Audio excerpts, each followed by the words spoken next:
자, 북한이 김정은 위원장 지도 아래 장거리 타격 수단을 동원한 훈련을 했다면서 이 발사 장면을 담은 사진을 공개했습니다. 네, 오전에 진행된 한미 워킹그룹 회의에서 스티브 비건 특별대표는 북한이 협상으로 복귀할 수 있는 문이 여전히 열려 있다고 밝혔습니다. 취재 계좌 연결해 자세한 내용 알아보겠습니다. 한현희 기자. 네, 외교부입니다. 자, 먼저 북한이 어제 발사 장면을 공개한 건데 지난 4일 발사체와 비슷하다고요? 네, 외형상으로는 거의 같은 모양입니다. 북한이 조선중앙통신과 노동신문 등을 통해서 공개한 사진을 보면 이동식 발사 차량에서 화염을 내뿜으면서 올라가는 발사체의 모습이 나타나는데요. 러시아 단거리 전술 탄도 미사일인 이스칸데르와 닮았다는 분석입니다.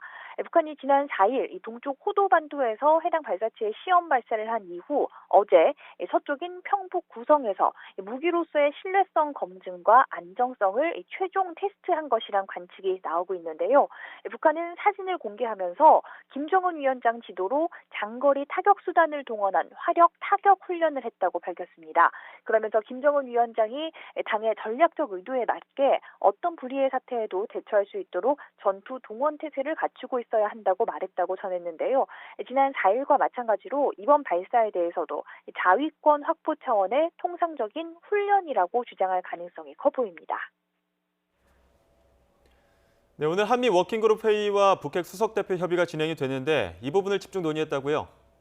네, 그렇습니다. 외교부는 오늘 오전 열린 워킹그룹 회의와 수석대표 협의에서 한미 양측이 어제 북한의 단거리 미사일 발사를 포함해서 최근 상황에 대한 평가를 공유했다고 밝혔습니다.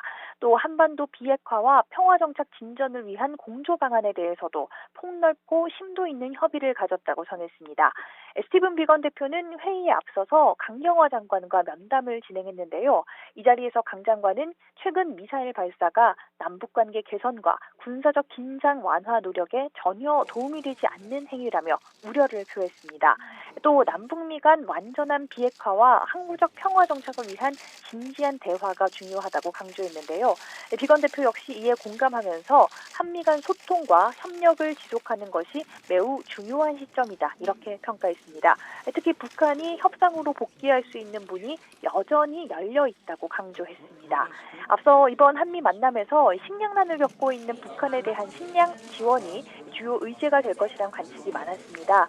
정부도 국제사회와 협의하겠다면서 적극적인 모습을 보였지만 북한의 잇따른 미사일 발사로 인한 여론 악화 탓인지 공식 보도자료에서는 직접적인 언급을 하지 않았습니다. 비건 대표는 오늘 진행하기로 했던 모두 발언들도 모두 비공개로 전환하며 메시지 발신에 신중한 모습을 보이고 있습니다. 이런 가운데 오늘 오전 외교부 청사 앞에서는 한미 워킹그룹을 반대하는 단체의 집회가 열렸습니다. 이들은 워킹그룹이 남북관계를 가로막고 있다며 해체를 주장했습니다. 지금까지 외교부에서 YTN 한현입니다.